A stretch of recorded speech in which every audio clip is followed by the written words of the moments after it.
Hello, this is Footy Corner TV. Welcome to the We're the North Bank podcast.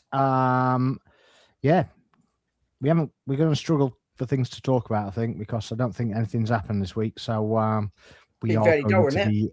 be, we're going to be very, very light on content. I don't think we're going to make the time or anything. So it's, again, we have no scripts, so it's kind of we are where we are, to be honest.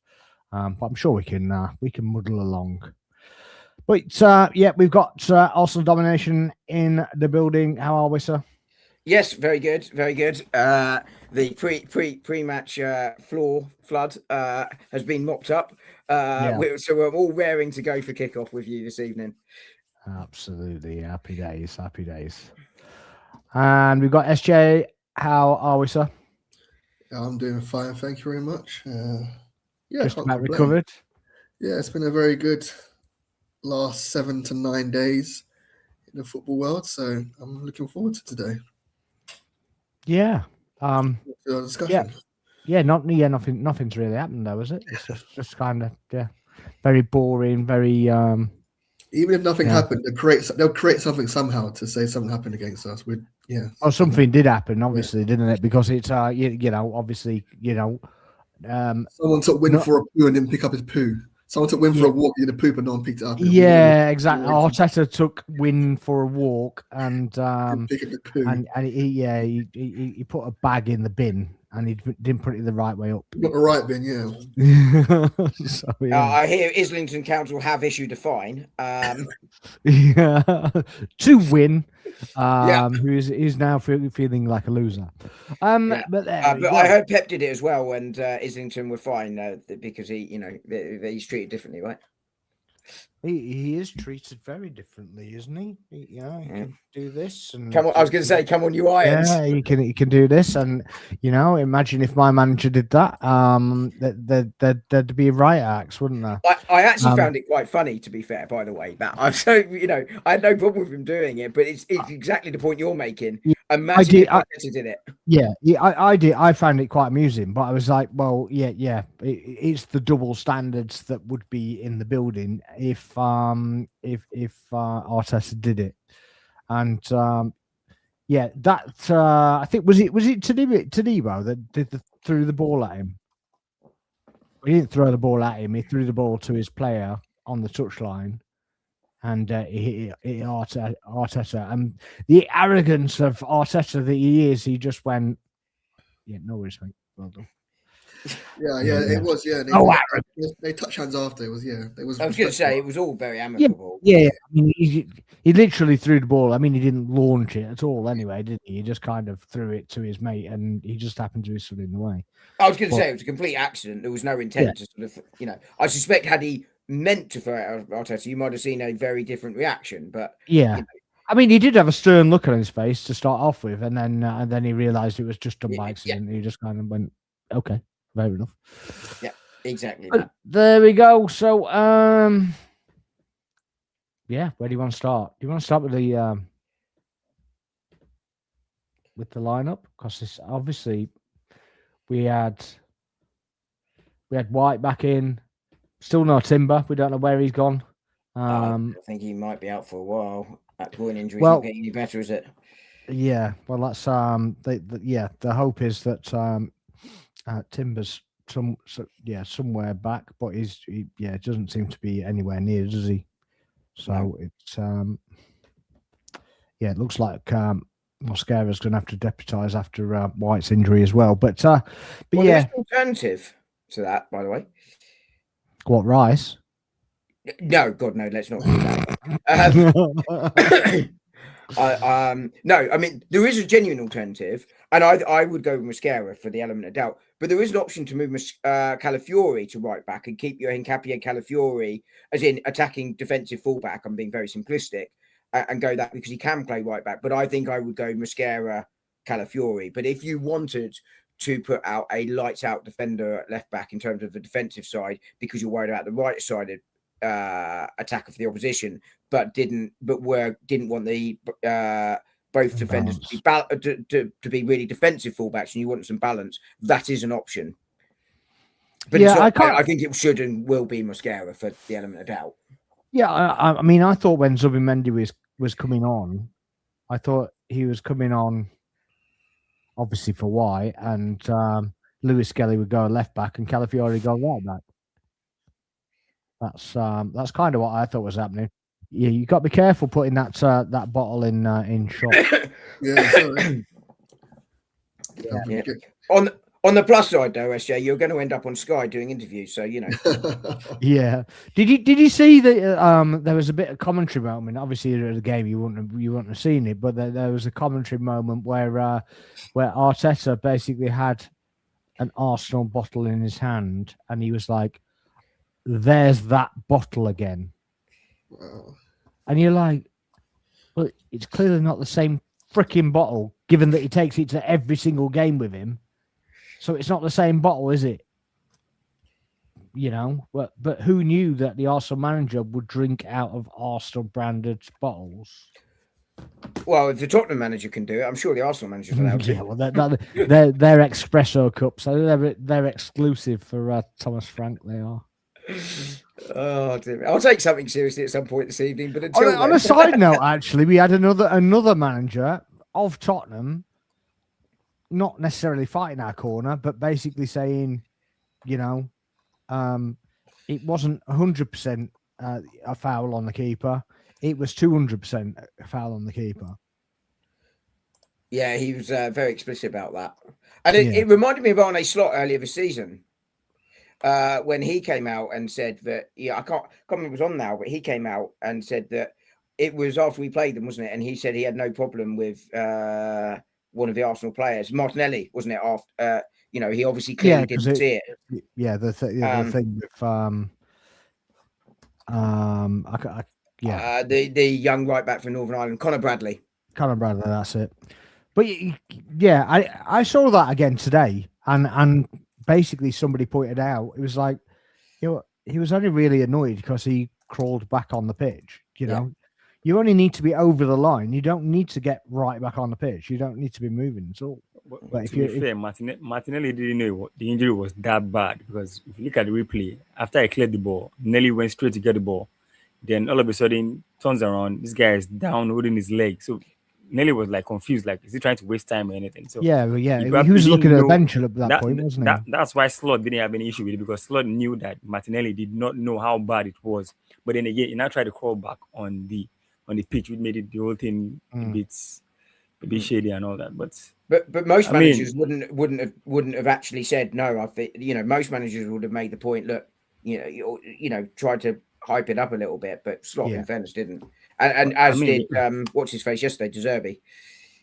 Yeah, but we have West Ham players saying that the goal should have stood. So I guess everybody just wants to, like, as I saw a post. I don't know how true it is that West Ham was going to protest or write to the league. PGMOL. I don't know, the PGMOL about the. I don't understand. They've dropped the L as well now. It's just the PGMO now. Don't know why.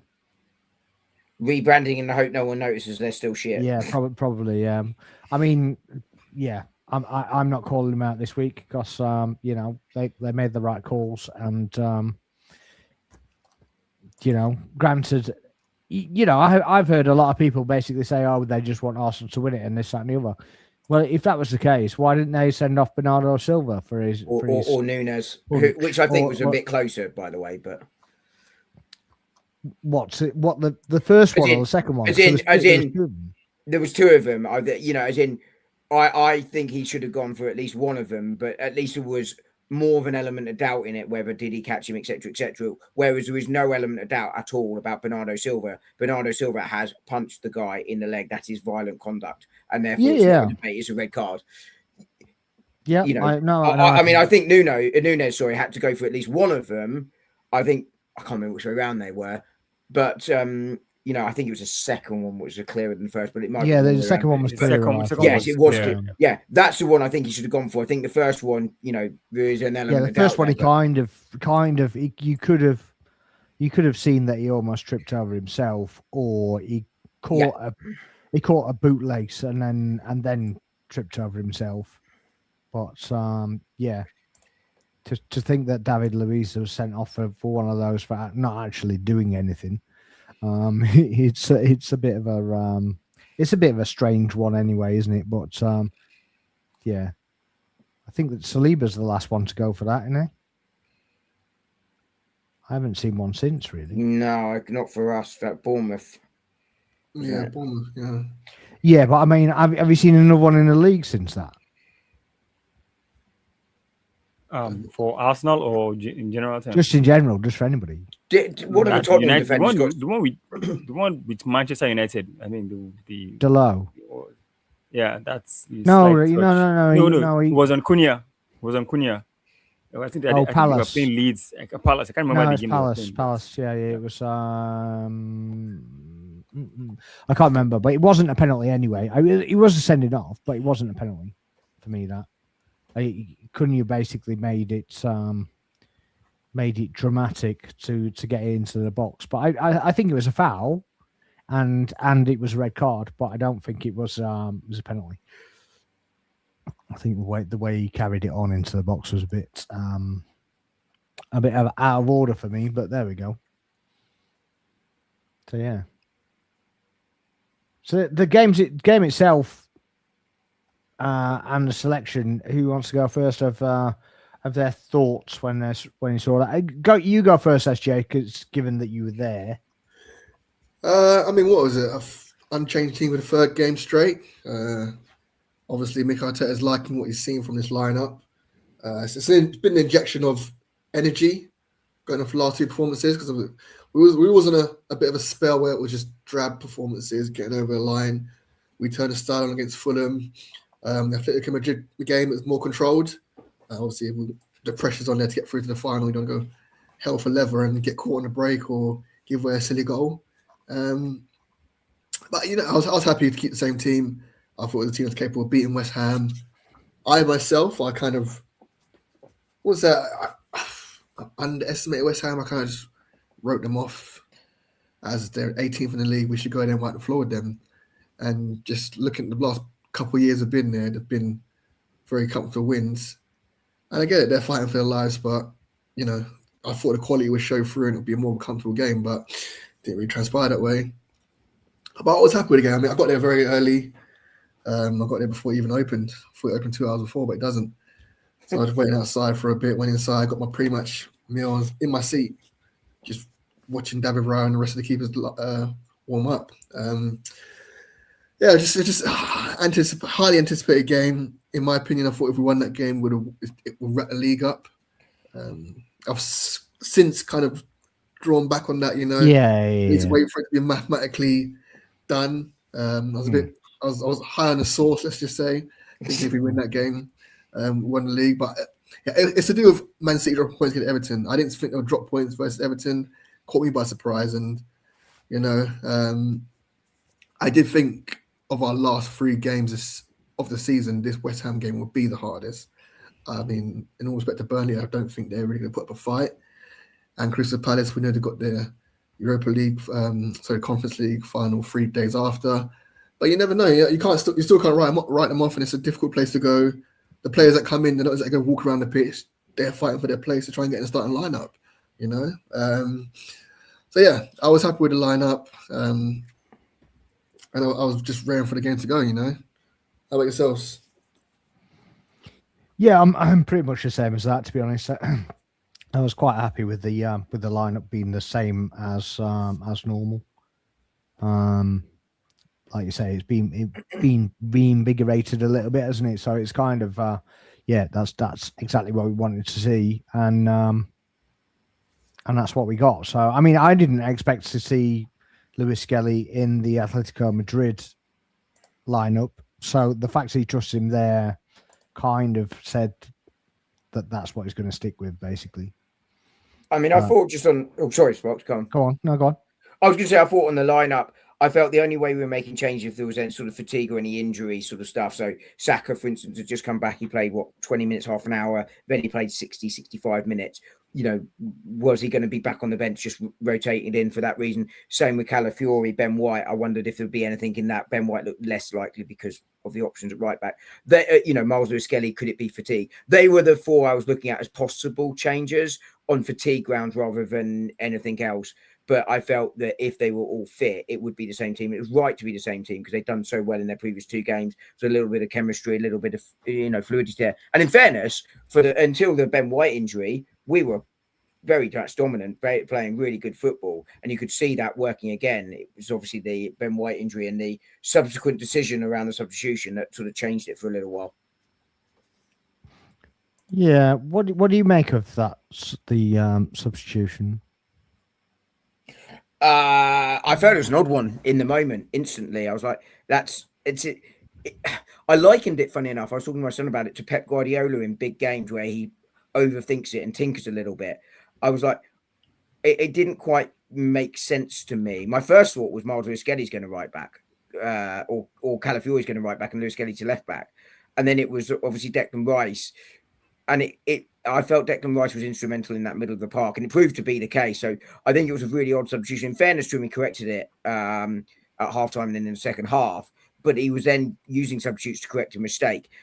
And, I think he's got a lot right with his team selection and his substitution in recent weeks and deserves praise for that. But this one, he definitely got wrong. And you could see it gave West Ham a lift, and we really struggled to adapt to that change because we missed Declan Rice's physicality, his ability to cover the ground in the middle of the park massively as a result of that. But ultimately, he did fix the problem.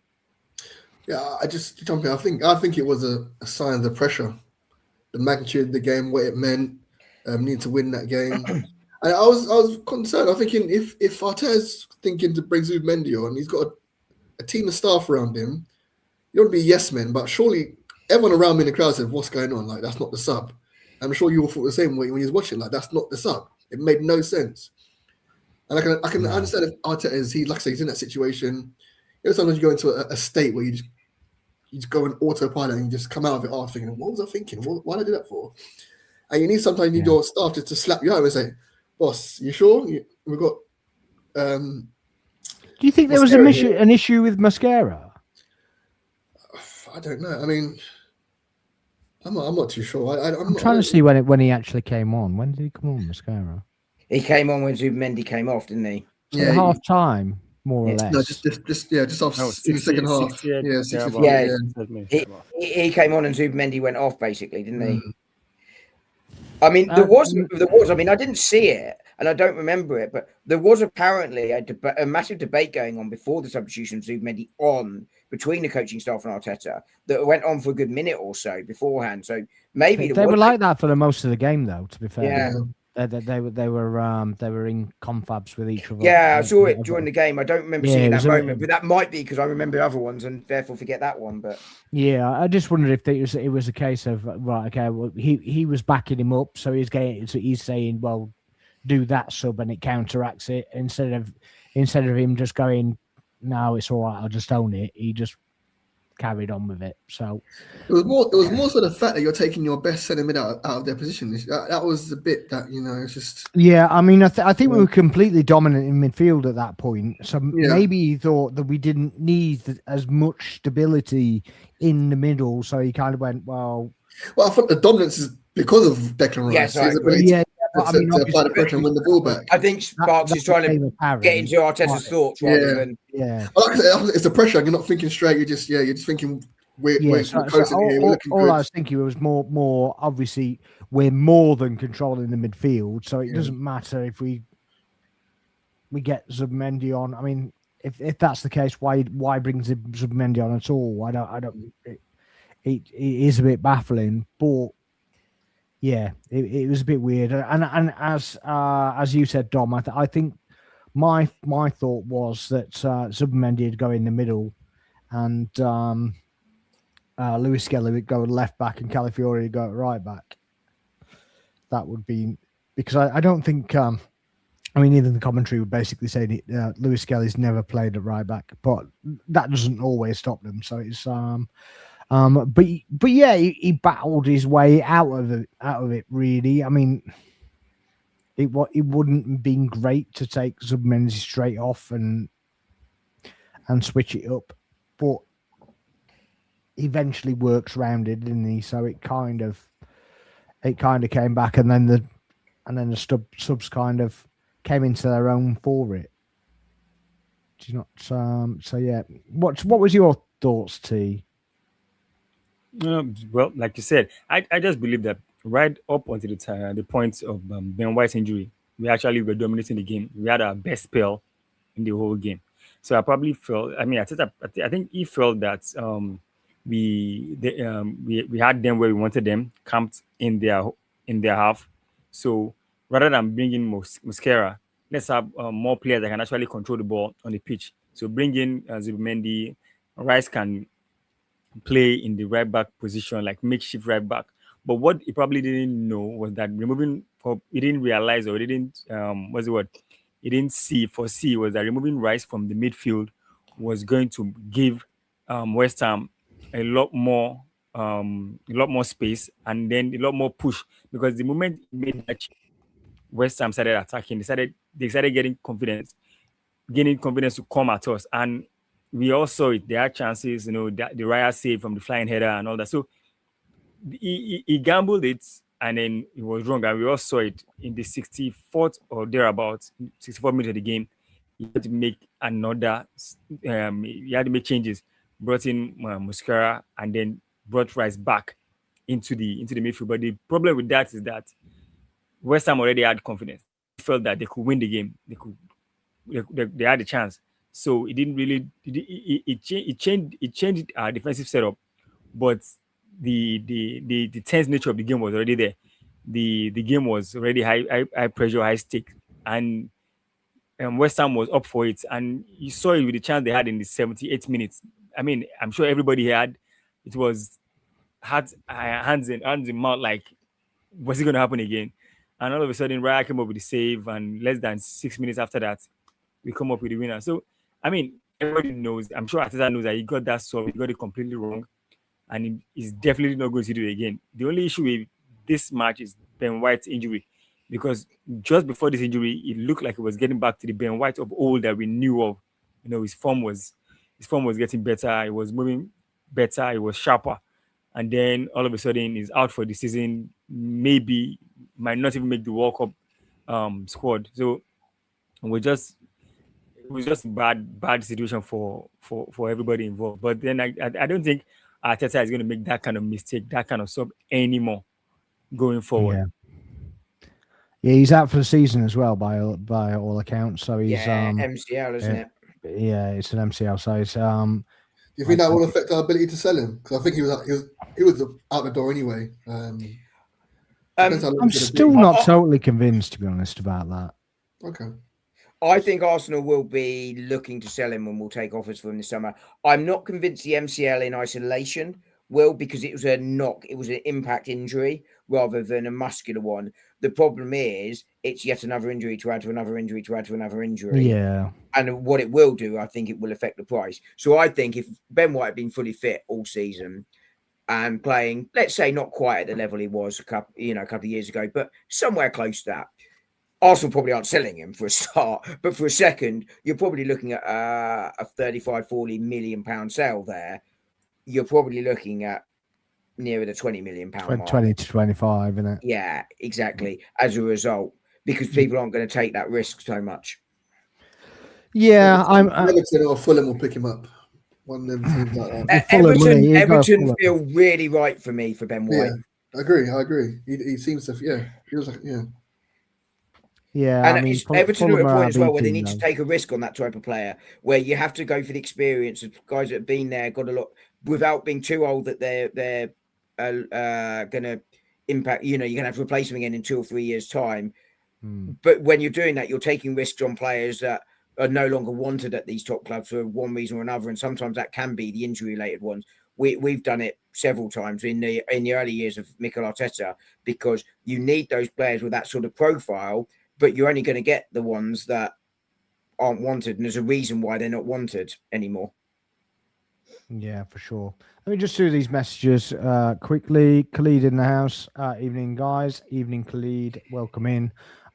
If you are in here for the first time or you're in Dom's channel, please make sure you hit the like and the subscribe. Appreciate that. Huggy Bear 96 says Benny Blanco is done. Unfortunately for our season, yes. Hopefully, yeah. I mean, I don't even know how long that is out for, because obviously 4 to 6 weeks normally. Oh, okay. So it might still get get World Cup games. I'm not convinced he's going to be fit for the World Cup. No, And I'm not sure no Thomas good to Tuchel walk. takes him, as a result of this. But I mean, Yeah, he doesn't like Trent though, does he? no. And there is the advantage that White can play centre back as well if needed. Yeah, which so does make him an attractive option from that point yeah, of view. he definitely likes utility players. Well, you should do it at World Cup because you can't do anything about it. You can't replace them or anything Yeah, like that. exactly. So Yeah, and but then I'd have Trent in as well, because purely you can put him in midfield as well. yeah, I'd also take Trent. I mean, I don't like him in midfield, but he is an option if you need to go down that route. Yeah. Lee from Gooner Gathering. Make sure you're following his channel as well. Good evening, everyone. I thought it was always going to be a difficult match. What result? Yeah, I thought it was going to be difficult as well. I definitely thought there was only going to be one goal in it. I think I predicted a 2-1. I think I predicted a 2-1 too. I might have predicted 2-0 with a late sort of goal as West Ham sort of had to go forward in desperation, but I certainly was predicting a tight game. They didn't really seem to do that though, did they? They were kind of sat No. back quite a lot, and then it was like they were almost settling for the point, and then eventually they kind of came back into it. But I think the Spurs had threatened a couple of times with Somerville down the left hand side. He had a chance, just didn't put a bend on it when he passed the post, and obviously they had a diving header. that was more because we were attacking, trying to get a goal, and they players on. Yeah, I mean, I thought we're still in our control phase at that time. We weren't rushed to get a goal. It was still the first half, but I think it was closer when Ben White went off and they kind of got in the ascendancy a little bit. Yeah, Definitely. They had that 20-minute spell, didn't they, either side of half time? Yeah, there was an incident before down on that left hand side as well that got the crowd going. I can't remember what happened. Was it a tackle or maybe it might have been Declan Rice? Was that something happened? Something so minor which got the crowd going for them because they were quiet. Was it Fernandez? It must have been Fernandez that did that challenge through. It was something small, but it really got their crowd going. Yeah. Lee might remember because he was also there. He might be able to remind us in the chat. I mean, a lot of the crowd was Arsenal, wasn't there? So yes, yeah. Everybody else is done. Khalid says he's allowed to make mistakes. Credit to him for changing it. Yeah, we're not just we're not chastising him for it, but just saying, obviously, it doesn't need to happen, really, does it? But there we go. But sorted out in the end. Yeah, I agree with Khalid. Look, the idea that managers go through seasons. No, I'm not saying that at all. I'm not saying exactly what you're saying. Exactly. Yeah, I'm not saying it's infallible. I'm just saying. But we have to point it out essentially that he did make that mistake, and we have to be objective. 1 second. I'll do this one very quickly while you do that, Spark. So thanks Tony for popping by. Smash the likes. And Tony thinks we're winning the league, but yes, if you can smash the likes on all the channels this is live on, that would be great. But hopefully Tony is right, and we will be winning the league. Sparks, you back? What did you think about that early chance? I think we started fast, but a chance where Calafiori got down the left hand side and he could have squared it to Gyökeres, but he tried to go for an outside the foot shot. The one that was blocked by Mavropanos. Too much time on the ball. Yeah, too much time on the ball. It was. I mean, because I think from then we had the corner where Trossard hit the post twice. Was it correct? Twice. Yeah, it was a save though, wasn't it? That.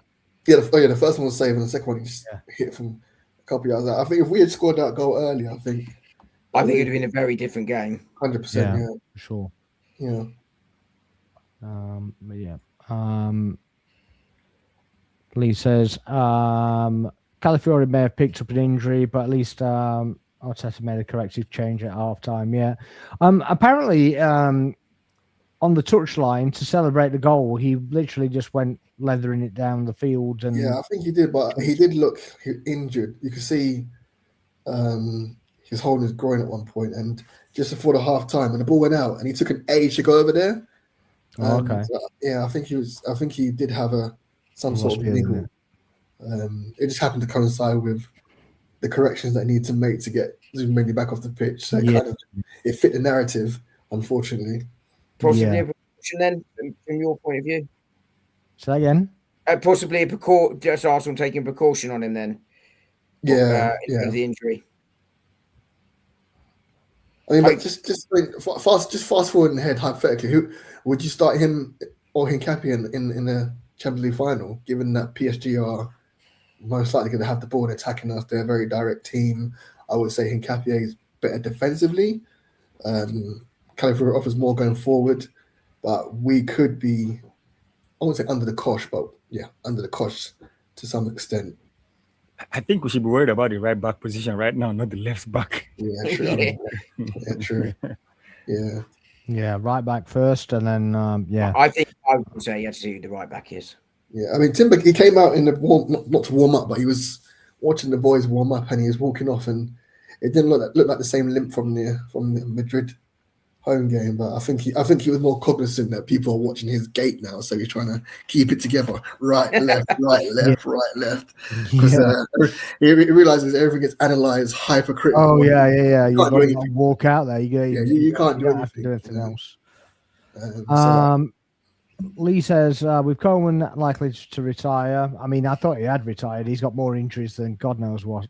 To be honest, he must be about 46 now, isn't he? He's just ridiculous, isn't it? Always out though, isn't he? White feels a good fit for Everton.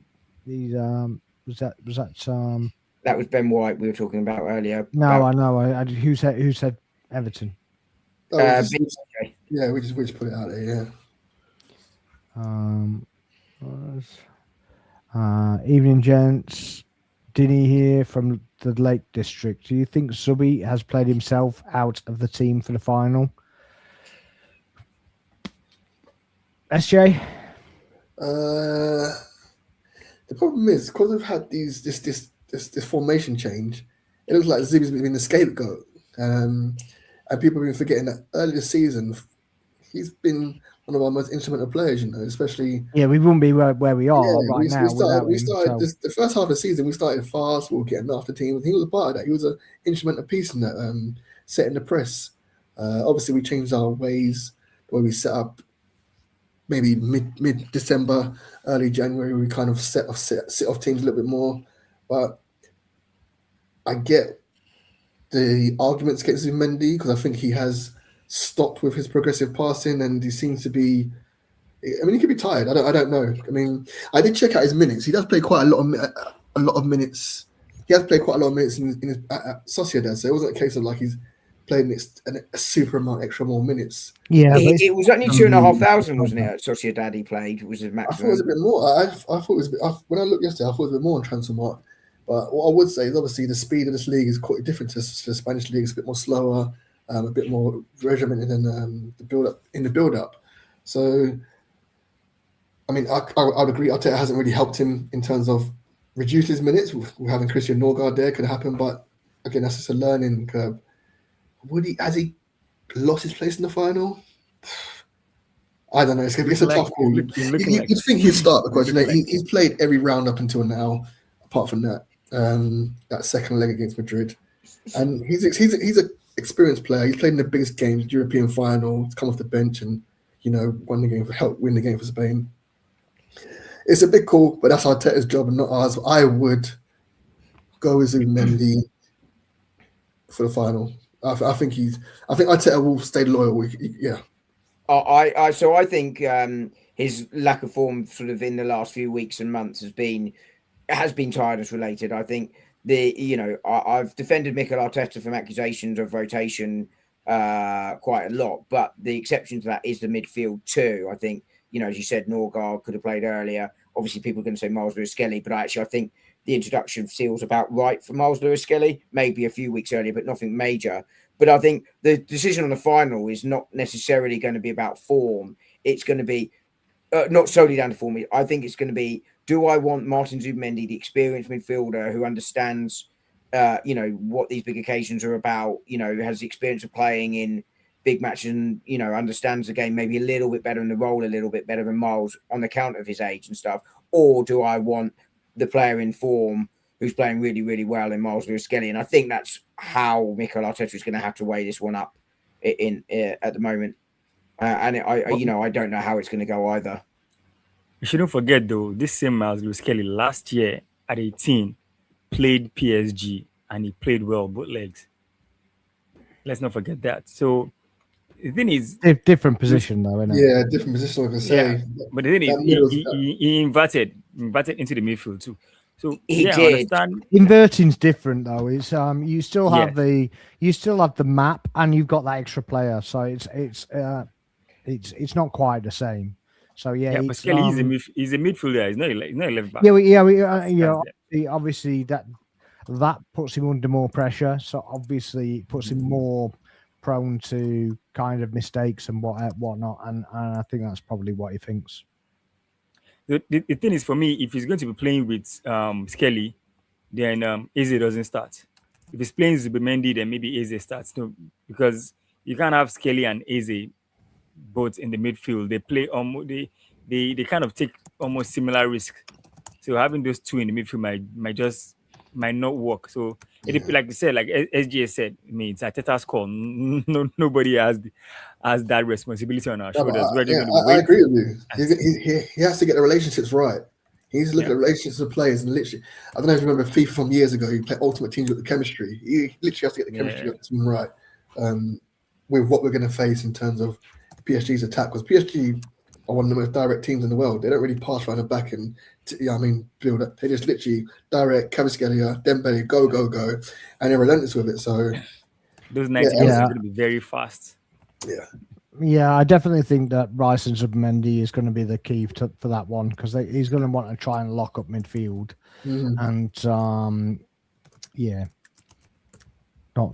not let them kind of control the game, and take control ourselves really. But obviously we can't overcommit like we do in the league, so you can't play that high line because we'll just get destroyed. So I think everything's got to be a bit more composed, and like I was saying before, where it was like you've almost got to keep to a back four so that you've got that cover and you don't want them necessarily marauding too much. So it's going to be a bit more conservative for me, but you've got to have certain players back in order to kind of cater for their counter attacks. Well, do you think Arteta will be looking forward now, thinking who's going to play in that team? And obviously we've got the conundrum at right back. We need to take this Burnley game and Palace game as basically games to practice ahead of that PSG game. Obviously we're going for the league still, but you don't want to chuck in the Calafiori at right back. I know he can play like he played it before, but you want to maybe get used to the position ahead of that game. If it's going to be Mosquera, I think Mosquera still has a bit to learn. I think at times he's too aggressive and gets turned very easily. And if he does the rest of PSG, he'll get caught out a few times by Kvaratskhelia, because he did that against Upamecano in the semi-final second leg, a 1-2 around the corner, and they were gone. And it was 1-0 after 2 minutes. So if it's going to be Mosquera, I think he needs to be playing against Burnley and Crystal Palace in the manner that he will play, or not in the same manner, because obviously Burnley are just a different kettle, but just maybe try and just alter his game more to how he will play the PSG ahead of that game. I think the Burnley game needs to be high octane anyway, no matter what we do. I think it literally just has to be get the game done, get some goals in, and then if you want to shut up shop or settle it down when it's 4 or 5-0, then do that. But I think it needs to be done like as early as Basically, like the possible. Fulham game. I just First think it half, should 3-0, should game just done. be it should be that handbrake is off. Everything just go for it, get the game done, get it won, and then you can either rotate players into it. So what I would say is that he did bring on Mosquera after 5 minutes at Anfield, and he did start Mosquera the other week against City away. So he has played in big games. He does have faith in him, it seems, to play in the big No, but the thing occasion. is playing him at right back. Now that's the bone of contention now. Playing him at right back. I mean, he's He played played right centre back. back. He played against City right back. You know, Doku's not. I think he got booked early against Doku's. Kind of hampered his game, but yeah. I'm not sure that he won't start Lewis Skelly there and invert him into midfield. At right back, sorry. At right back, yeah. Oof.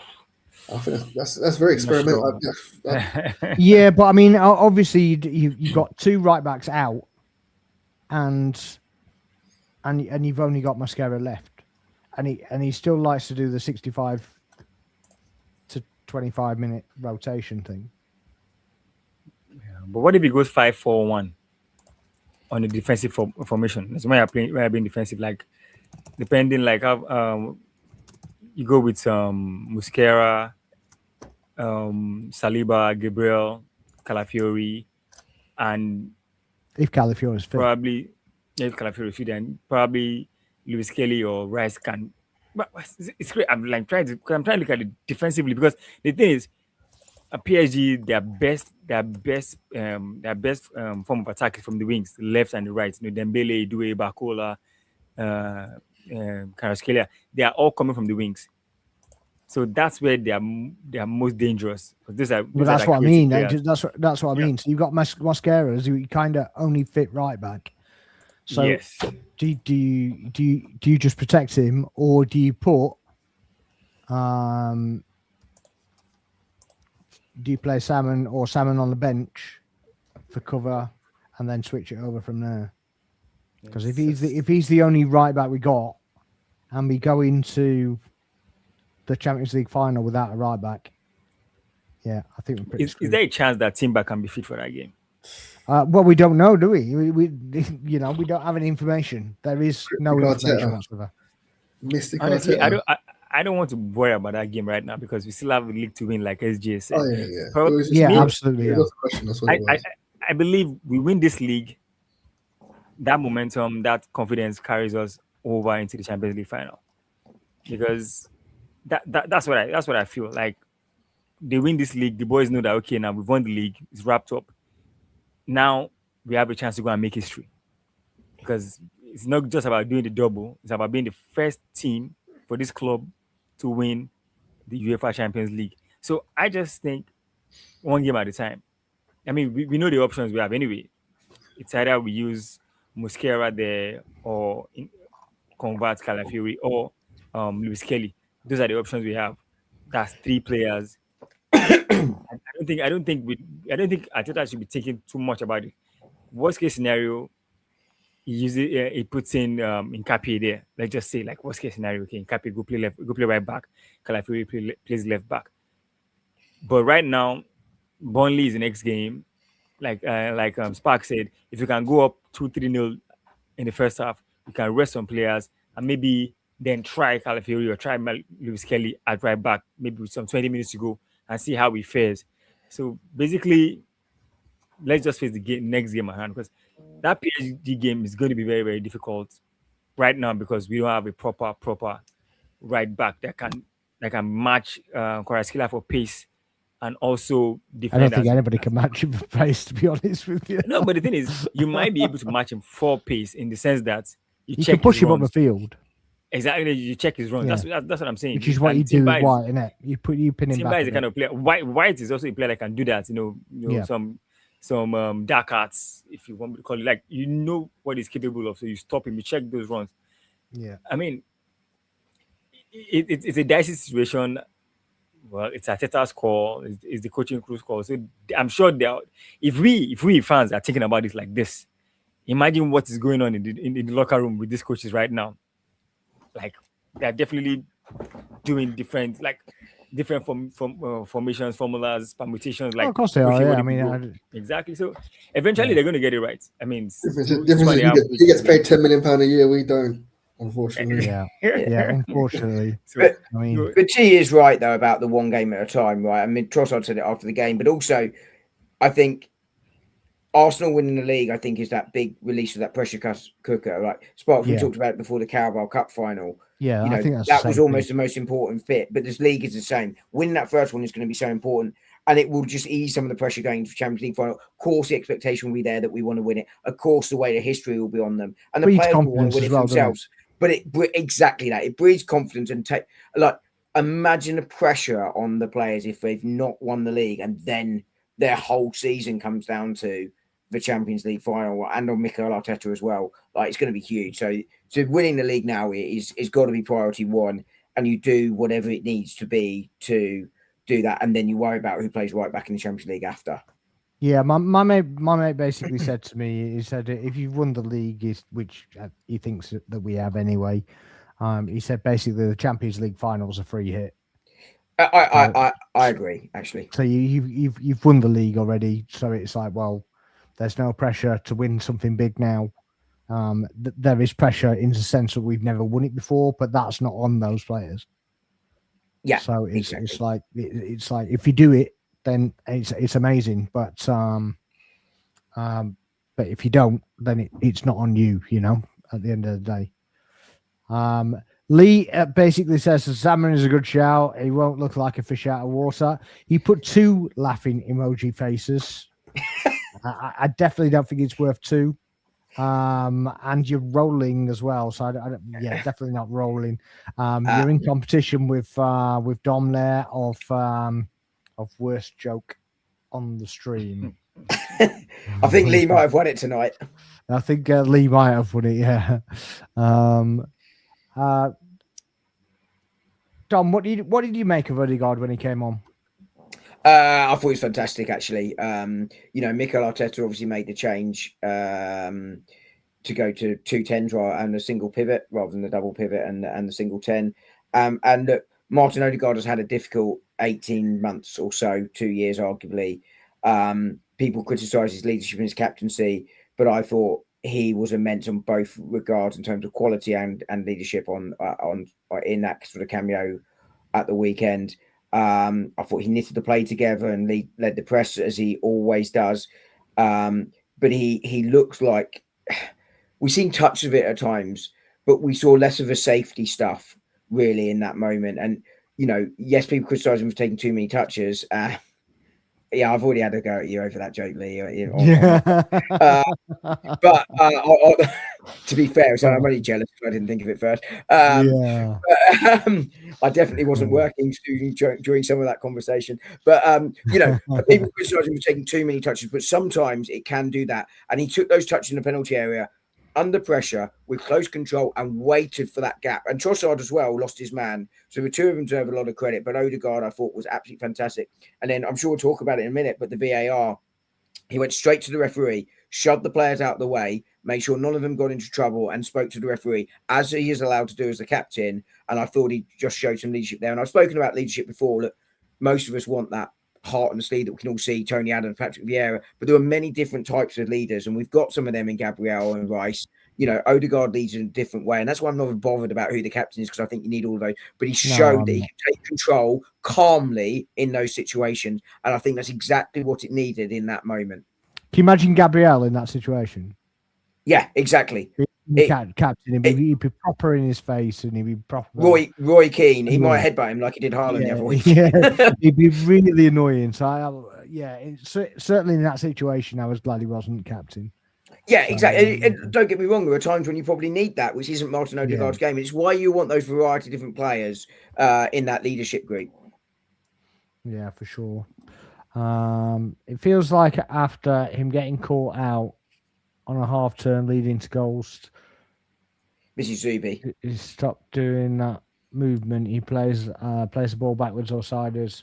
I think him making thoughts mistakes has affected him.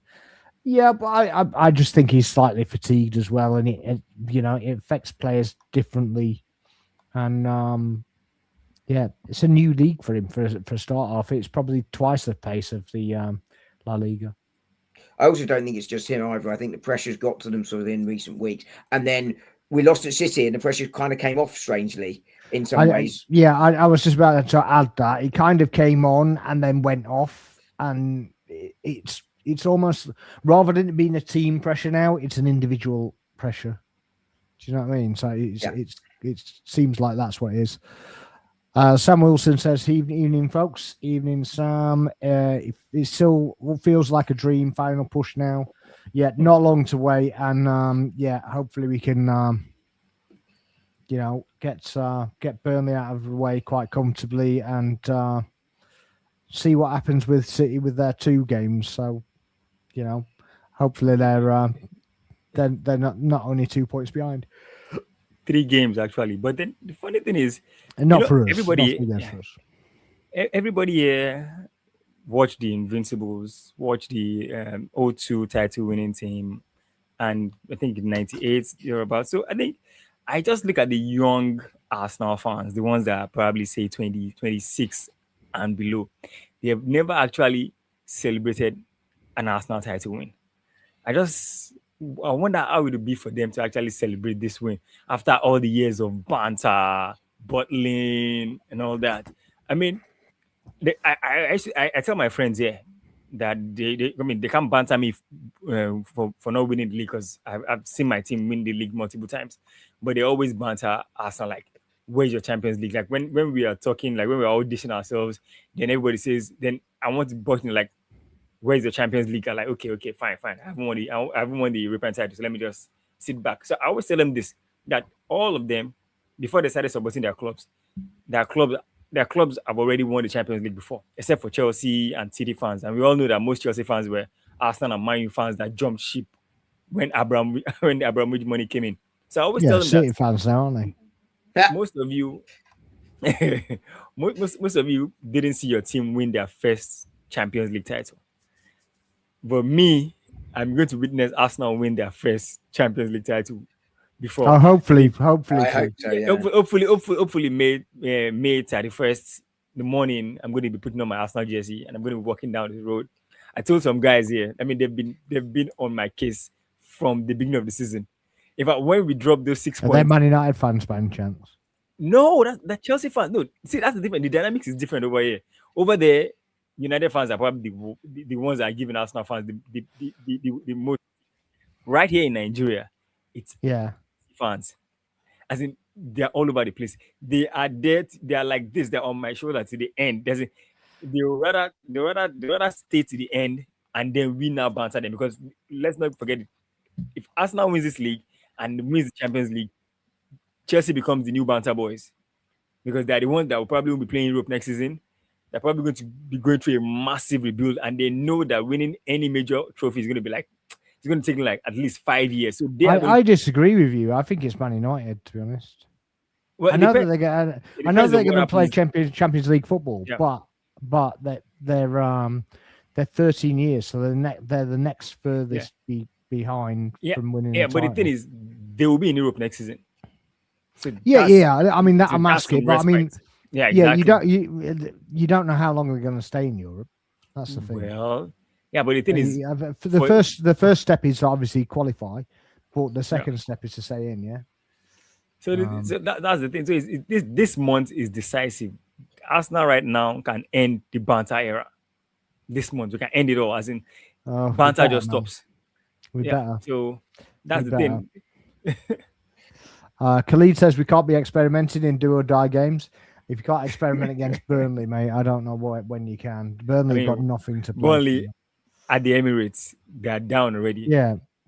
Definitely. You know, I can where SJ was basically saying that he thought West Ham was going to be a pushover. I didn't think West Ham was going to be a pushover at all, because they're fighting for their life. They've changed the manager, they've changed the style of play, they've changed everything that's that's coming with it. So, but Burnley, man, West Ham needed that point more than we needed it. I mean, if the game had ended in a draw, the points would have favored West Ham more. And then looking back at what happened to Tottenham yesterday, if they had gotten that point, it would have been a massive point. in their Oh, yeah, for in sure. their Yeah, relegation massive. battle. Yeah, it Yeah. would have been huge for him. Yeah.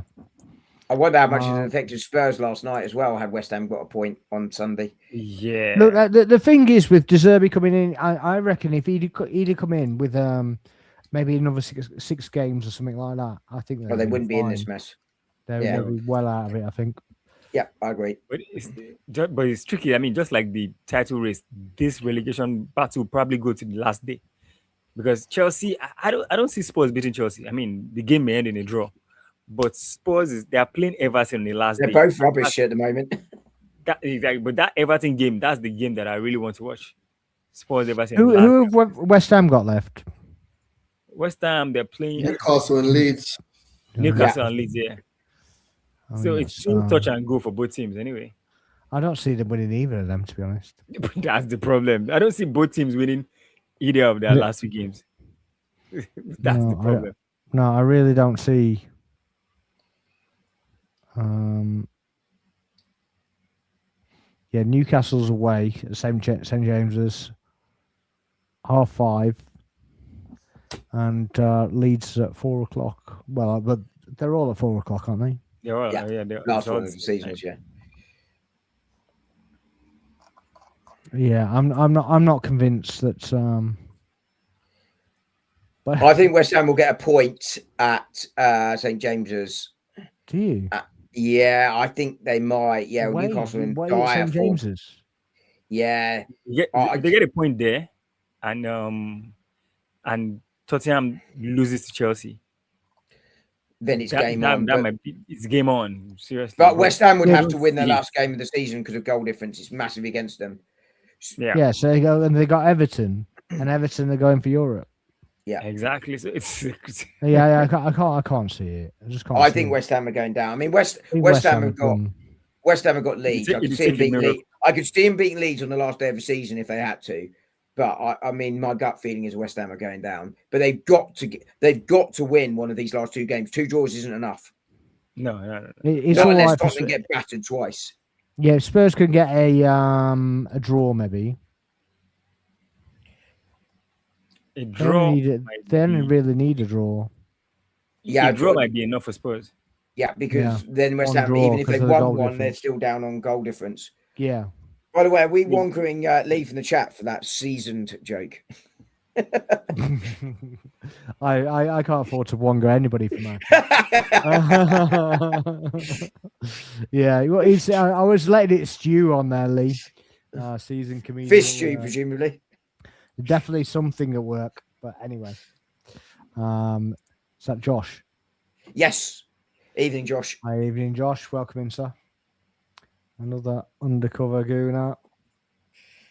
Josh was also undercover at the London Stadium on Sunday. Gunnar Gatling was going to do the same for the Palace game, but they're on high. Apparently so. Apparently they're linking up now tickets that have been linked before to their club or to the other club. So they're basically linking it with the database. So apparently they're doing it the same for Burnley because they there are people trying to get the away end. Yeah. Because there are no home end tickets left. So yeah, you want to be a bit careful with that one. But there we go. So yeah, should we go with the controversial incident as it's been pointed out? I'm not sure what's controversial about it at all. I think that they got the right decision. I don't know if you've watched Mic'd Up, which I don't normally watch at all because it's normally complete nonsense. But yeah, I watched it through, and there's the process seemed okay, and they arrive at the right decision. So I can't really say much about it. I don't know what you guys think. I mean, my first instinct. I misspoke in my. I used sort of loose language in my instant reaction, and I called it soft. That wasn't quite what I meant, but what I meant was that I thought it was going to be ruled out because I thought he was blocked off, and that was nothing else, right? you watch it again, and what I hadn't seen, and I still hadn't seen it when I did my match reaction video. Have you seen that one? Yes, I've just seen it. I saw you Jesus smirking. Christ. And come back, Dom, all is forgiven. And even when I did my instant match reaction, I hadn't really appreciated the holding so much, which is, I didn't think it was, I called it soft, not because I didn't think I was impeded in terms of getting there, but I really feared it was going to be ruled out. And once he got sent to the screen, I was like, oh, we're fine. Now, I didn't relax until he was sent to the screen. So my instant reaction was like, Arsenal got away with one here. Having seen it several times since and sort of calmed down from the emotion of it, it's very clear it's a foul. I hadn't appreciated in the moment the holding was for as long as it is. I'm less worried about the arm across because I think you can argue there's an actual sort of movement there, but it's clearly a foul. And my reaction in the first 5 minutes after the game was very, very different. Even in the hour or so after the game, because I did bedtime routines and that sort of stuff. So I didn't really see it again fully after the sort of the game ended until much later, but it's definite foul. There can be no argument. And when you've got the likes of Jamie Carragher saying it's a definite foul, there's no question about it. Like, even Neville said it was a foul. Exactly. And look, those two, when they do serious analysis, can still do some very good serious analysis. I think I spoke about it with you the other week, Sparks, about the corners against Newcastle. I think it was Carragher to break it down then. And his actual analysis, when he's just sticks to analysis, can still be very good. When he goes for this banter stuff, it's awful. Depends which show he's on. Exactly. It's definitely it's definitely a foul, and there can be no complaints about it because Raya was impeded. And I think Terry Fleurs has had a 5K bet, hasn't he, in the last couple of days? Is there anyone that can find radio silence? Yeah, exactly. And that he just basically said if anybody can produce a clip where Arsenal have been awarded a goal like that, where the hold is on the arm and it's held for so long, and he basically said 5K because you won't find it.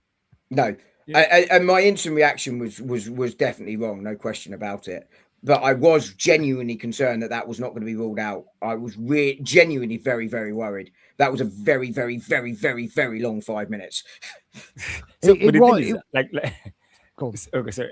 Like I said, Dom, initially the ball went in.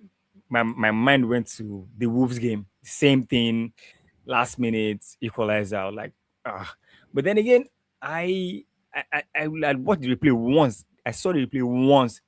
I knew that this wasn't going to stand. Now the problem, one of the major issues why this is still a debate is the amount of time. It's not a debate. Oh, not a debate, but the talking point rather. Sorry, yeah. Why is it talking point? Which it shouldn't be really. Is the amount of time it took for the referees to now come to a decision that a lot of us came to in less than 10 seconds the moment you saw the replay.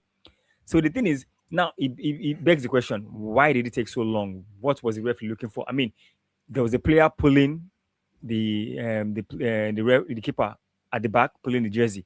Another one had the arm all the way across to his left hand, holding. Like, I'm gonna start. What? Why did it take 5 minutes? I reckon they were looking for a reason to give it. Exactly. That's exactly. And Footy George Moon, that's what he said. Because there was nothing else. I mean, he was probably looking for a reason to give the goal because, like they said, it was a very major decision in the title race and the relegation battle. The decision there is probably going to either cost Arsenal the league title or relegate West Ham. So the referee was doing everything possible to make sure that this decision was stonewall, foolproof. If I'm going to give the goal, nothing was going to come back to me. If I'm going to rule it as a foul, nothing was going to come back. So he looked at every angle, made sure. I'm sure it was like, I can't get this wrong. I can't get this wrong. I can't get this wrong. That's why it took. And to be honest, I don't care about the time. I don't care about the time. So long as you get that right decision, I don't really care about the time. To be honest. It's really important they took the time to get this right. It was a huge decision for Darren England to make, especially after he got the Luis Diaz wrong. So decision wrong a couple of years ago as well. That people have said that might be on his mind, but this is huge. Even without the Diaz one, it is a huge one for the reasons he said. It's relegation and the team title on the line on one decision potentially. Who do you support, Jones? Just let us know, mate.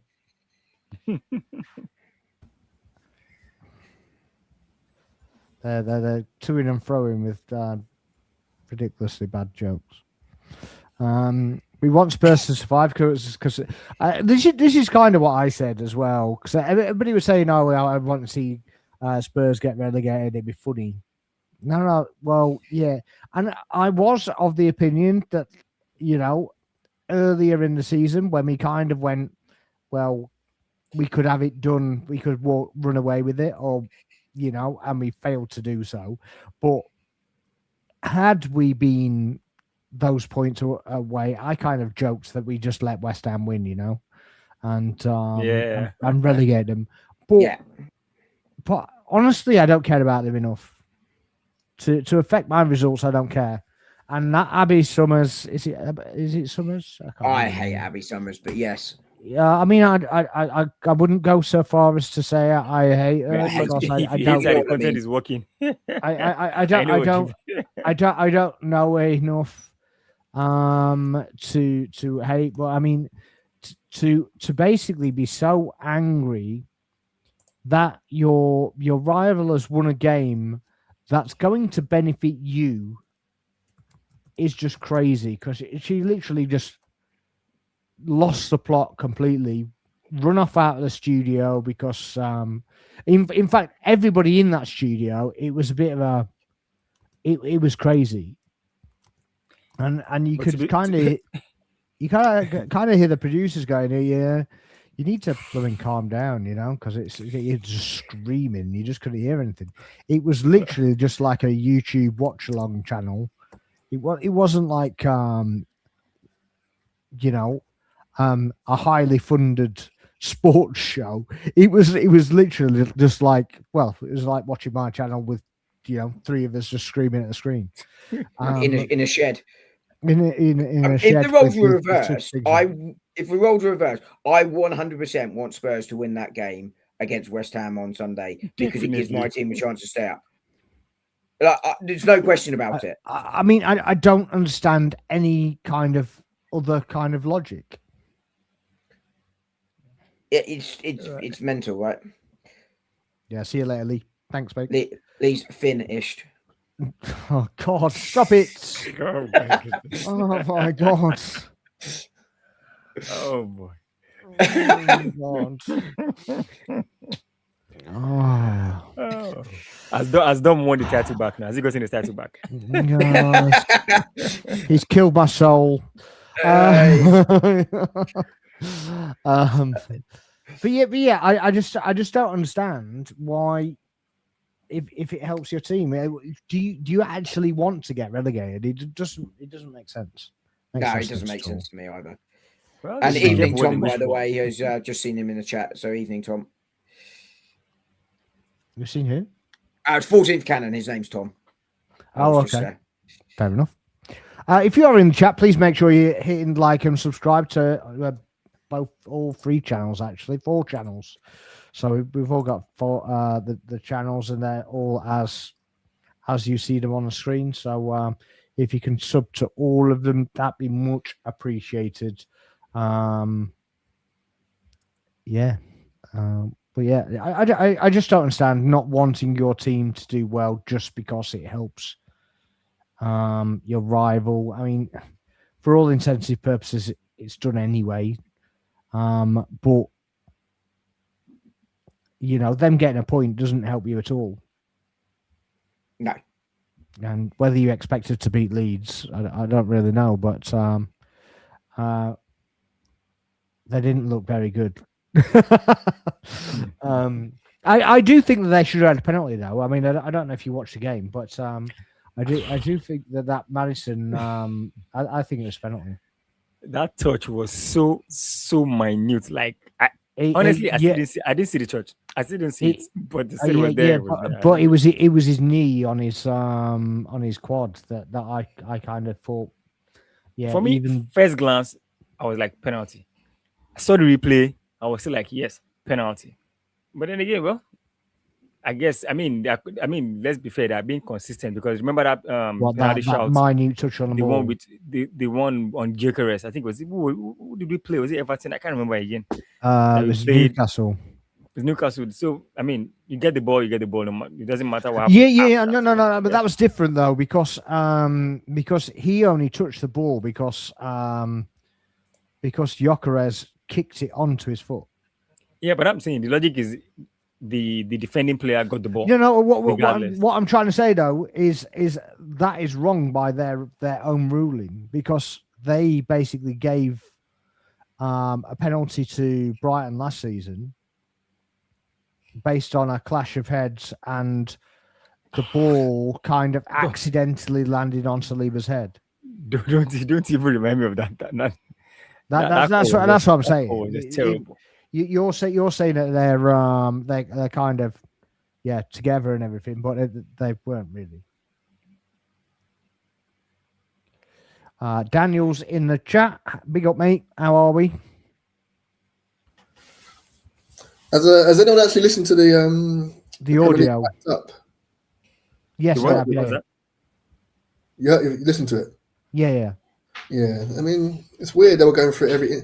When have you ever seen them go through instance on a corner for every clash, every duel? No, but that's what I was saying. That they're Yeah. kind of looking for something. Yeah, I mean, when Dom said that when he went to screenings, he was a bit more confident. I was not confident at all. I thought it was a fairy tale storybook thing for the Premier League to do. Send him to the screen on purpose. Chris Kavanagh to put his mic on and say it's a goal. And it was one for the ages, one for the ages. Premier League. Do you know he's getting accused of being an Arsenal fan now? Of course. Yeah. He sent off Trossard against City for that last kick of the half. That was Oliver. No, he sent off Rice. He sent off Rice. Yeah. That Was it Kavanagh that sent off? Was it Oliver that sent thingy off there? Yeah, Oliver sent off Trossard. Chris Kavanagh sent off Declan Rice. Yeah. It's funny you mentioned that Declan Rice one. That was for the kicking the ball away, right? Yeah. It's funny because the Arsenal game's on a Monday next week. It is possible that I might have got a booking which gives me suspension for next Monday by kicking the ball away last night. Oh no, I'm not available, lads. Oh no, that's a shame. Well, I mean, just in terms of being there, obviously it was at the other end of the ground, and you had no idea what was going on. They scored, and literally I saw 5, 10 more people just up the stairs. They were off. They thought it was over. It's done because you didn't see any type of infringement. You just heard their fans 60,000 going crazy. You just thought at that point. Yeah, well, I watched a TikTok of a West Ham fan watching it. And obviously they've all gone, oh yeah, it's a goal, this, that, and the other, and then they've gone, oh, they're looking at it, and he was like, yeah, it's never a foul, that, and he's like, what? And was it Key Thomas? Oh, no, sorry, he's a no, well, I can't watch that guy anymore. I can't. To be fair, the moment the ball went in, Raya came up immediately and said it was showing like. No, like and Arteta was doing the same, and they were saying they said it was a handball, and it was that's like, what they thought. That's not what they were saying at all. The moment I saw and Trossard, I saw a post that Trossard said that the moment the ball went in, Trossard asked Raya that what happened. He said he was pulling my arm. The moment he said that, I knew that no, they had to go and check that. So, like I said, the moment I saw it immediately, I mean. The ball was actually right there for Raya to actually grab. He wasn't even going to punch it. He was going to grab the ball.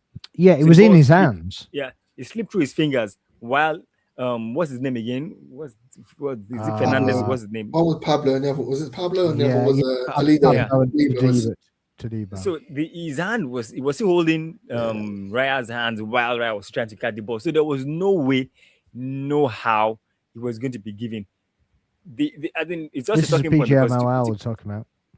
It took 5 minutes for this whole thing to be sorted out. That was the point. It took 5 minutes, and then again the whole Arsenal corners, Arsenal. It was just a messy situation. Yeah, and then we're going to get this right from. I mean, I don't know who he supports, but you know, It it doesn't matter. It's irrelevant, doesn't it? But looks like a Chelsea fan though, but I'm just guessing. Yeah. I mean, I don't but- understand the Jones, asterisks. Like, I don't understand the asterisks. Like, you win the league or you don't, right? I mean, you get the point. Arsenal have won more games this season than they have ever won in their history.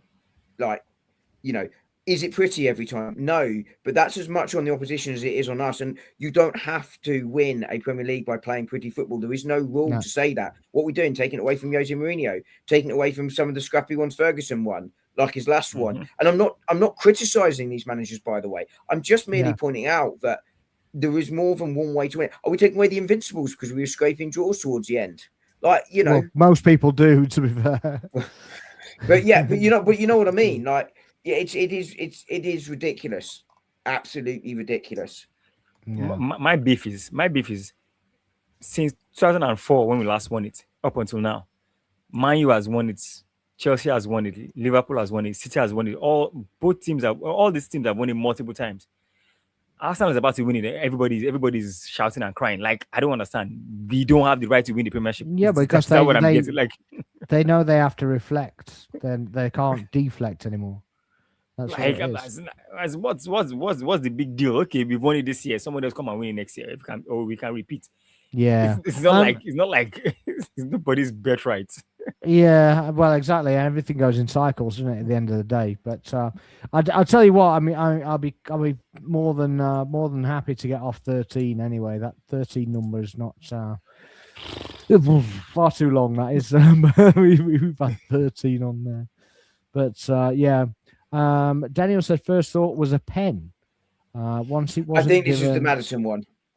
Oh, Yeah, We're yeah. talking about Oh, Madison at the time. Yeah. Okay. Fair. Tottenham or Spurs. Yeah. I thought it was saying that obviously once it kind of let Raya off, he thought it was a penalty.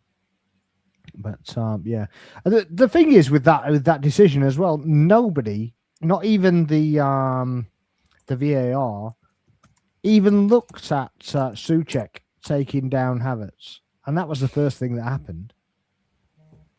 Yeah, I'm sure. I'm pretty much sure they saw it.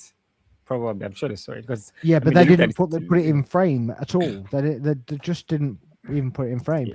Yeah, I just believe it didn't matter though, but the ball didn't go to any of those fouls. The ball went straight. Yeah, to but he could have gone. He could have gone towards him because he was on the direct path of it.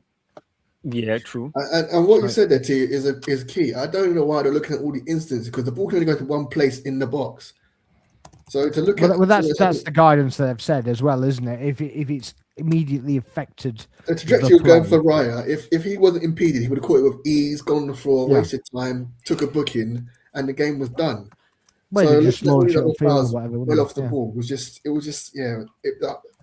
just stunk, and I just thought, you know what, it's going to happen again. Chris Kavanagh the naming lights, and we're going to be just a laughing stock online, be screwed over. Yeah, bottle job FC and all that crap. Yeah, I mean, we still do have to get over the line, of course, but you know, I've been all season, and I'm not changing my mind now.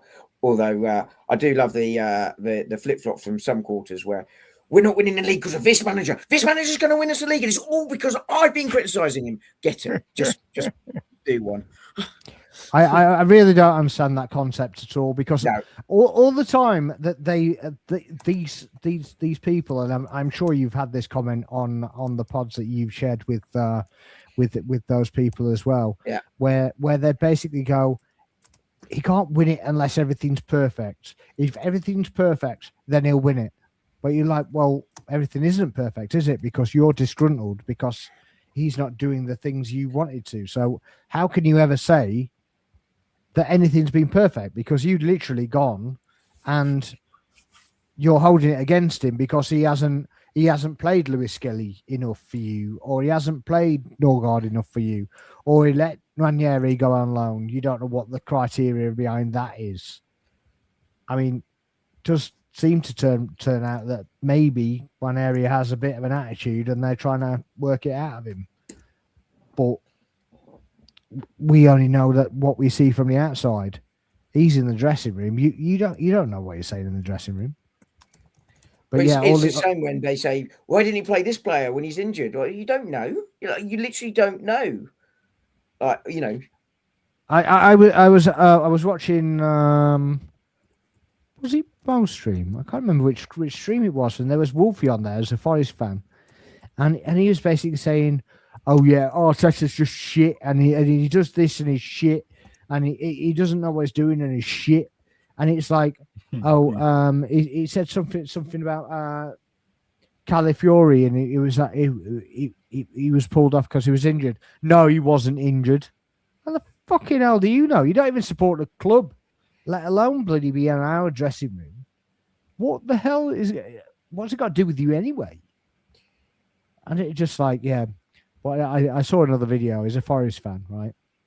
And I saw another video and giving it from a Palace fan, where he's basically said, "You deserve this, Humberlin. You think you support Real Madrid or whatever it is, and you now know you support Nottingham Forest," which I thought was quite nice. But there you go. The Saka and Henry interview was telling re-injuries and him playing injured. I haven't heard this one, but I've heard the one from Ødegaard where he basically said he kept having relapses of the same injury, and it's kind of now cleared, and he feels like he's coming back to his form. So, you know. And I hope so, because he's a fantastic player. Makes us better when he is on form. You know, like I mean, we are a better side with him in it. Yeah, I agree. And he does start the press and everything. And I know I've probably been critical as well of him. And you know, at the end of the day, you know, we're all rightly so, right? He's not been good for 18 months, whatever. But you know, he hasn't. But you know, that doesn't mean he's a bad player. And you know, if he doesn't get back to his form, then yeah, we have to start looking at it. It's been a long time, but you know, if he can get back to his form, and I think he can, then we are better with him. I don't think that's deniable. So I'm going to put another hypothetical on, or actually Sky did it with to Ian Wright. But if we win the double, does it usurp the Invincibles, or is the Invincibles just still the biggest accolade that the club has? I'm talking in Arsenal history, right? I'm not talking about anybody else. I'm not saying it usurps anybody else's history. I'm just talking ours. I think it usurps them in terms of achievement, but in terms of a better team, they're not a better team than the Invincibles. No. If you do a combined 11, I think it'd be more dominated by the Invincibles. But to win the league and Champions League, that's nothing to sniff at. You can't take that for granted. That's the sensational season in any season. We thought the Invincibles were on course to do that in their season, 03-04, and the wheels fell off. Treble, wasn't it? Treble was on. Yeah, in the space of 7 days, the wheels just fell off. Yeah, and they had to settle for the unbeaten season. So, yeah, I mean, you can't. I love that, settle for the unbeaten season. It happens every other year. Just settle for the gold one. But yeah, I mean, a league and Champions League double. Such a difficult thing to achieve. It's not done. I mean, how many teams have really done it in their history? Not many. So I think not in England anyway. Yeah, in terms of achievement, it'll be the best in our history. But for sure, they're not a better team than the Invincibles, in my opinion. But yeah, I think what on recording the Unforgettables, I think that's fitting. We'll remember this forever if we do the double. I don't think even if we're in the league, we're going to remember it forever because it's been so long. You know, I was just going to make that exact point, SJ. It's been so long. We're not going to forget these players because we've got that feeling back. You know, but the thing is, if you win the double, the club as a whole will always remember the team that won the first, the double, the European double, winning the league and Champions League. But if they win this league right now, everybody that experience it never forgets because it's been like 22 years and all that. But the thing is, the Invincibles, it's right there on its own. Like it's a different pedestal. Like you win the EPL without losing a game. It's different. It feels different, you know. And yeah, I understand. Like you said, SJ, this team is not better than the Invincibles teams. We all know that. Like if you do, it's going to be hard. Maybe Raya, Saliba, and Gabriel get into the Invisible team. Maybe every other position is locked. talking about Pires, Henry, Ljungberg, Bergkamp, I mean, I think Vieira. Saka gets in over Lumba, but not this season.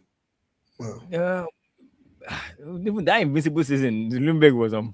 Yeah, no, that's what I'm saying. If you compare the two Yeah. seasson, but if you took Saka as Exactly. a player, you drop Saka in. Except But if the- you compare yeah, the two I get seasons, it, you're yeah. absolutely right. Yeah. So it's I mean, win the league and the Champions League double, that's incredible. The invincible also stands alone on this one. So it's gonna be hard to say one usurps one. But if you look at it based off of achievement, like SGS said, you definitely have to choose the team that won the league and the Champions League, because that achievement is more than winning winning the league alone. And I mean, the gist is, if we win the Champions League, we probably get a golden Champions League trophy, because we'll be the first to have done it unbeaten in this new format. I don't know how true that is. I don't think there is such a thing. To be honest. I think that is literally one of the biggest rumors gone. Yeah, Yeah, but it's not true. It's not true. it's snowballed. Yeah. Yeah, it is just not true. I mean, just quickly on your question, Spots, I agree with these guys, and I think even if we only win the league, it won't be forgettable because of how long, as SJ says. But the double, I think, is probably in our history would be massive, because it's the first time we won the Champions League, and I think that takes, as SJ again said, takes the club to a new level. But I think in terms of football history, the Invincibles is obviously the bigger one, because it hasn't happened since Preston North End, and that was something like 20 games in 1900 something. But right now I would just take one of them. Like, if you said you've definitely got one of them right now, or you can risk it for both, I'm just going to take the one, because we desperately need something. But God, I hope we win both. It would just be amazing, and I think it would be a real massive boost for the club, and it would really validate the efforts they've made, both players, coaching staff, and owners, all three. Not both, all of them, and give the fans something to celebrate and treasure for a lifetime. Like, it would mean so much to everyone. So, good God, do I hope we get over the line on that. Yeah, I do as well, especially just since to I'm ask, going to the game. You guys know the history more than me, because you guys in the UK. Preston North End, did they win the league when they went unbeaten? Yeah, they did, but it was like 20 games. It was in 19. I just wanted to. Yeah, it was like 14 games. Yeah, It wasn't many games. It wasn't many games, because the league was very wasn't small. it? It was 2 points. 2 points. 2 points. Yeah, a picture. Yeah. So, yeah, it was 2-1-0, wasn't it? So it was like. But then again, at that time, it would have been seen as an achievement anyway. So there you go. It's I've got it here. It was earlier than I thought it was. It's 1888 to 89, and they won 18 games and drew 4 out of 22. Oh. So 1888 to 89. So I mean, that shows you how long ago it was, and we mustn't forget that they did it, because they still did it, but it was obviously a very, very different world in those days. Queen Victoria was on the throne, for God's sake. Yeah. So it was 22 games unbeaten they went. 22, 18 wins, 4 draws. I mean, Unai Emery did that for us, didn't he? Unai had that same run, so nothing. Yeah, forget that. But yeah, I completely agree with that. It's just it's not. It doesn't usurp the Invincible era or the Invincible team by any stretch for me. Obviously. So if we do win the league or Champions League or both, do you think we're capable of creating a dynasty? The thing is, absolutely, I believe to retain. It's not as simple as just we'll do it again next season. I mean, we've never retained the Premier League. Yeah, true. Actually, we haven't. Yeah. So we've never retained it. But yes, is the answer. I think I talked about this very early in the season. I do believe that, because I felt Liverpool were going into a rebuild, and that was before it all really, really, really fell apart. I felt that Pep was likely to go. That might still happen, and I felt that made Arsenal the preeminent very likely, force coming through. Yeah, and I felt Arsenal were really building towards that. The squad is still relatively young. It's on an upward trajectory, and I'm a very big believer in football being cyclical. That you go through sort of phase where one or two teams are really dominant, and I think we're coming into a dominant period. But that is very, very much predicated on Arsenal winning the league this year. They have to do that. They don't win that, I think it goes the way of Pochettino and Tottenham. Hopefully not to the same extent it's gone to Tottenham now, but I genuinely think it can go one way or the other for Arsenal. I don't think this is going to be one and done. I think it will be one and many, not necessarily next season because we've not retained it, but ever in our history in the Premier League. But I do believe that this could be the start of something really, really big. I felt since we were bottom of the league that August after we lost to Brentford, United, and Chelsea, was it? I felt that I could understand what Arteta was looking to do, and and build from there. I've always felt that was coming, and I thought it might be last season rather than this season. But that's how long I felt that this sort of thing was coming, not necessarily to the point we've got a 22, 23-man squad of the quality we have, albeit, maybe not quite as good as we thought it was in August, as we discussed before. But I felt this was coming and that we were going to win things under Arteta. I always felt it. And now I believe he can go on and do more if he gets this league over the line this season. Yeah, so the thing is, for me, you need to look at the numbers and then the performances and how it's been for the past 3 years. I mean, we all know that the first year, 2020, was like, okay, Arteta is getting into the game. Up until 2 seasons ago, that was when most of us felt that, okay, we can actually win this league. And he's been consistent, second for the past 3 seasons. In the Champions League, it was quarterfinal, semi-final, and now it's the final. So there's progress. You can see it. And also the stability in the team right now. And like Dom said, the team is very young. It's a young core that you can actually build on and improve on. What we've always been saying is get the first one over the line first. That's it. Get the first one over the line first. If Arsenal win the league and the Champions League this season, that is a massive boost. First of all, the players right now, as young as they are, they will believe that they can do it again. And that's the thing. You need to have belief. And yes, I'm not looking at winning 4 straight like Pep did with Man City. I mean, that was a fantastic team under a fantastic manager with fantastic budgets. So that's how Man City built their dynasty.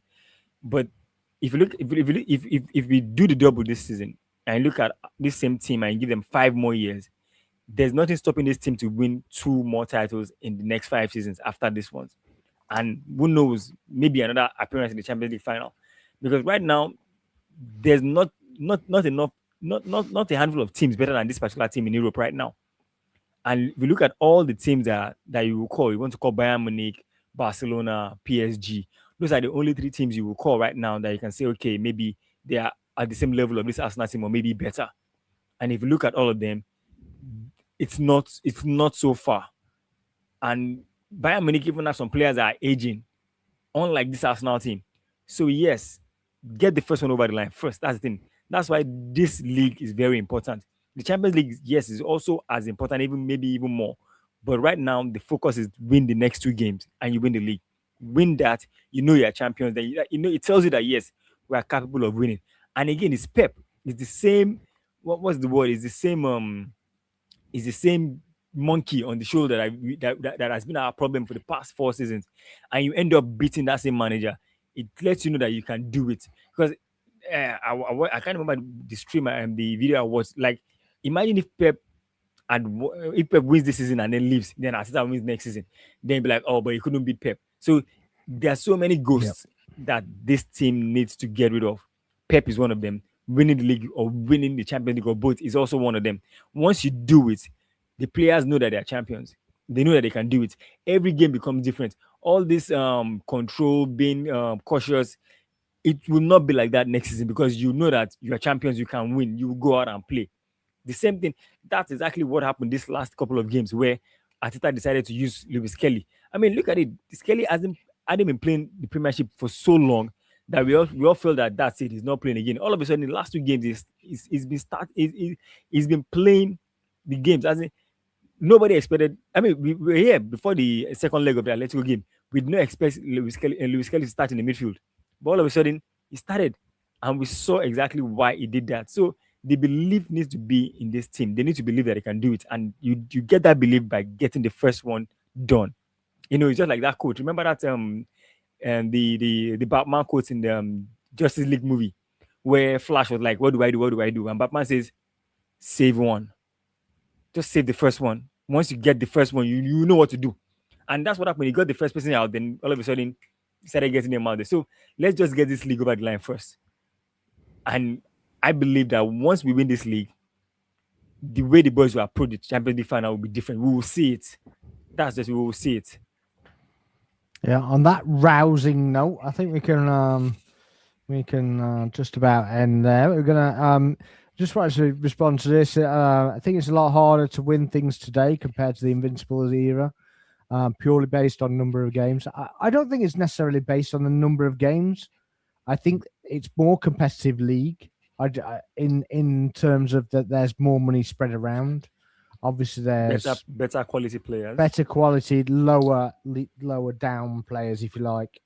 That's not to undermine those teams. It's just to kind of set it out, really. But yeah, other than that, I think I worry about the first one and worry about the second one after that. Yeah, agreed. Just guys, wanted to talk about just quickly, just briefly about David Raya saved yesterday.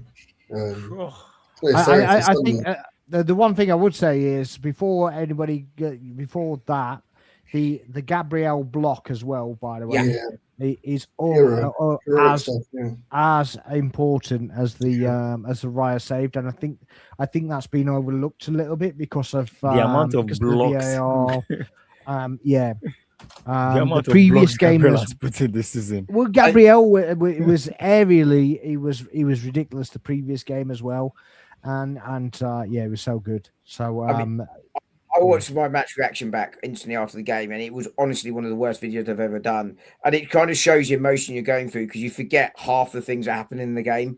Like, I know you're trying to do it in 3 minutes, you can't get it all in anyway, but just like I was like an emotional wreck trying to do that one, and you know, I mentioned that because you're right. Everyone is rightly praising David Raya for that save, but the Gabriel block was huge, and you're absolutely right to bring it up, Sparks. Yeah, Championship playoffs has gone to extra time. Just in case. I haven't even brought it up, to be honest. I don't even know who's playing. Southampton, Middlesbrough. Oh, okay. Yeah, 1-1. I'm going to say they managed to score then. Good. That's an upside. It was 0-0 the first leg. It was like pouring his dishwater.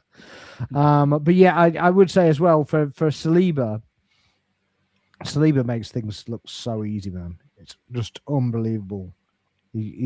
I think he gets overlooked because of how simple he makes things look, and they're just not. Exactly. It's just ridiculous. And he's not been in so many key positions like Gabriel, like those blocks, last ditch tackles, headers, and everything, and scoring goals. Gabriel has scored so many important goals for us this season.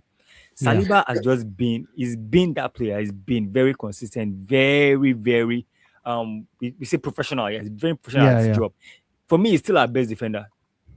Yeah, but this is I think it's to do Gabriel with, has been outstanding. It's, to do with Gabriel's song as well, because Gabriel does one little thing and then his song goes off, and you just everything gets tenfolded. Every little thing he does, and Gabriel's song goes off. So I agree. Saliba gets overlooked. I think he's a Rolls Royce. He's so composed back there. He's been there for the last couple of years, he has. They complement each other really well. I would say about Gabriel, I think he's been good aerially, but I think in the last couple of months, his passing, his footwork has just not been. It's just been really annoying me. I wonder if he's fatigued, man. He's just kicking the ball off, and but actually, he's. Yeah, sometimes he could go out to the wing quicker. Yeah, and he does that. The turn on the spot with the ball under his foot. He does it a little bit too much for me, but there we go. Well, there we go. Right, chaps, thank you very much for coming on. Appreciate you. If you are watching the live, please make sure to hit the like, subscribe, share out, and if you've got any comments, drop them in the comment section, and we'll get to them when we get to them. We'll see you next time. Probably be Thursday if people are available. But in the meantime, have a great evening, and we'll see you next time. Good night.